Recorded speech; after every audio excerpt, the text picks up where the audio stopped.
Good, I have the script running at the moment, and as you can see, the loop is doing its job, so it's printing out working hours in the command line here every 5 seconds.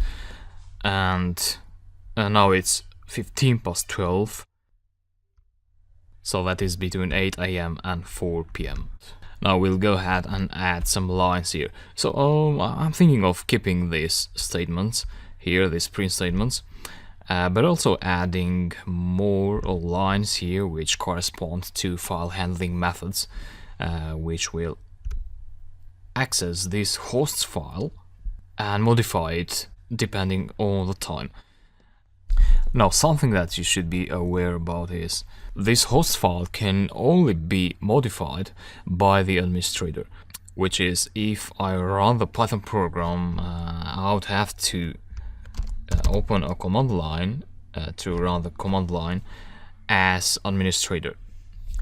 So if you run on Linux or Mac, you do the same by using sudo. For instance, in this case, I open this command line by just right-clicking in here. So shift right-click and open command window here. But that will not run the command line as an administrator. So, which underlies that with this simple console, I cannot access this host file. So, in other words, you need to run your Python program with a command line or terminal where you have administrative rights. And for the sake of building the program, it's more wise to just copy this host file and just paste it here, where your script file is. The reason I'm doing that is because here I'll not have to open a command line as administrator every time I test my script. So once I make sure that the things are working well, then I just change the path. So at the moment I'll not work with this path. I'll work with this, let's say, hosts temp for temporary, and which is directly equal to the hosts file name, because hosts is just here in the same folder with website blocker.py. And besides making a working copy of this host file, you also want to make a backup copy of the host file, just in case you make some errors there in your Python code and you delete the file, or you just delete some content from your existing host file. And I'm just gonna copy this and just put it here, so paste it there in my D drive. And yeah, I'll just close the path of the real host file for now until I have a working script that modifies this host file successfully. This one here. Great. Now I can open this actually here on the right and close it here.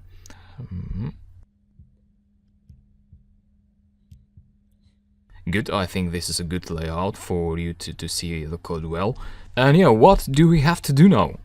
Oh, well, we're checking the current time against these two other datetime values. And we have two scenarios. So in the first scenario, we are between these two times. And in that case, when we are between these two times, we want to make sure that we have 4 lines of text here in the host file, where each corresponds with each of these list items. Of course, together with redirecting IP in the front.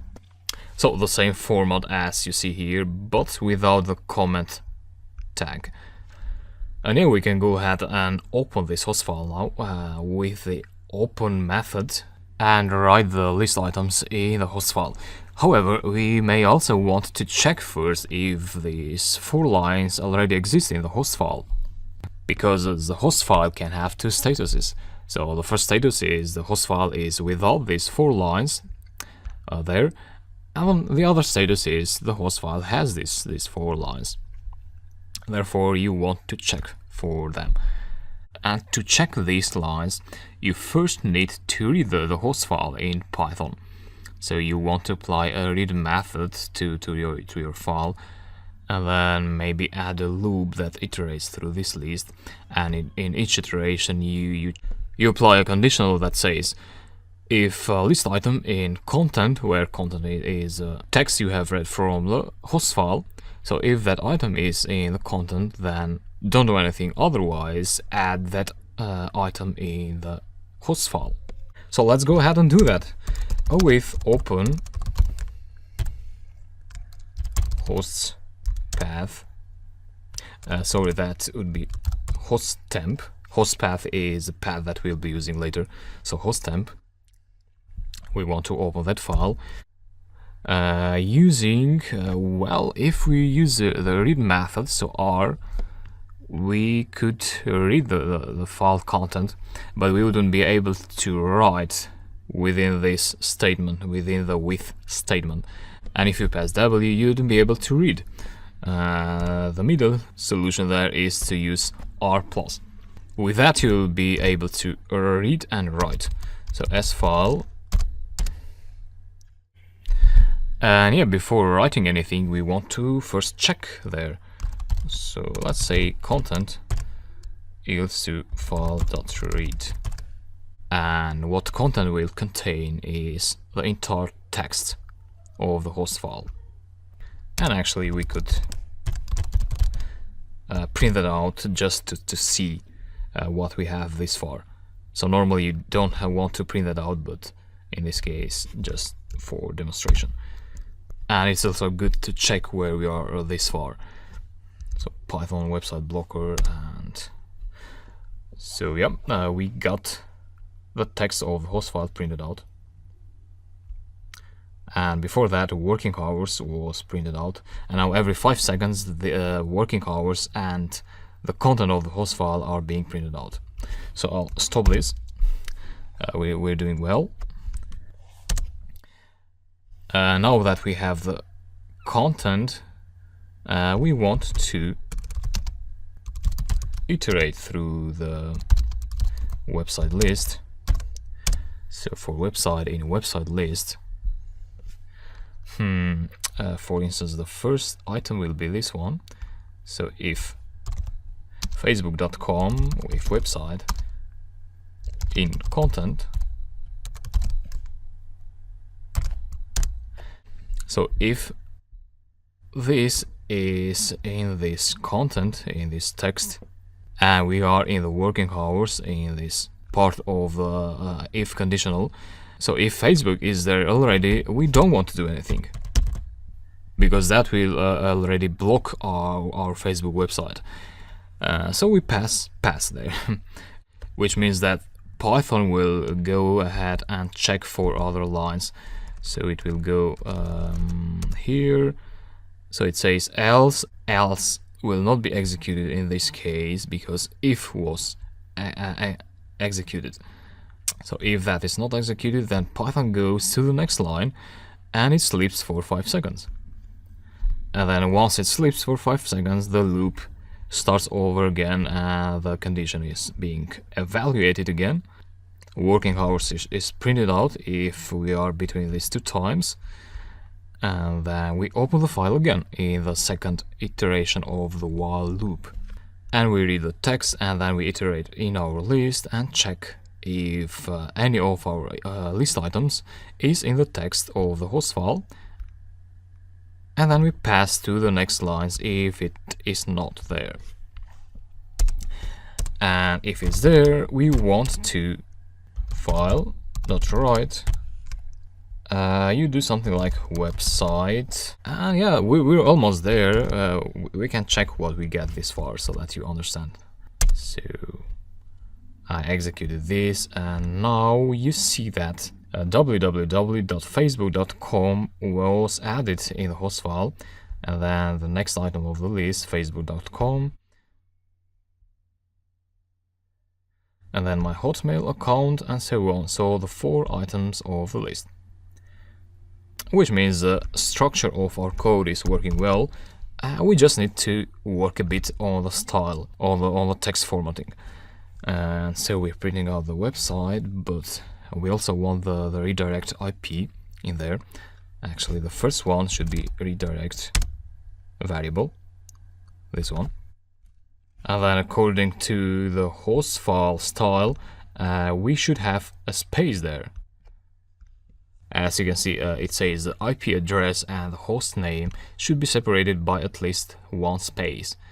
And that's what we'll do. So redirect, what you can do here is plus one space within double quotes. And then we have plus website. And then to avoid the text being passed in one single line, you want to pass here the backslash and special character. That will create break lines between these text items. Great, now I can check this. Well, nothing will happen because Facebook is already there. So I'm just gonna stop this and delete this.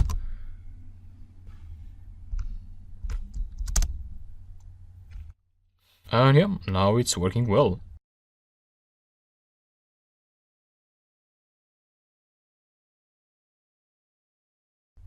And by the way, if you have an antivirus in your system, you probably have some warning there because the host file is a bit sensitive. So your antivirus will be notifying you that some program is modifying your host file. If you want, you can just you can cancel this. Don't do any cleaning. You don't have to clean it because you know that you're the one who is accessing that host file. So cancel that. And yeah, it's working well, I believe.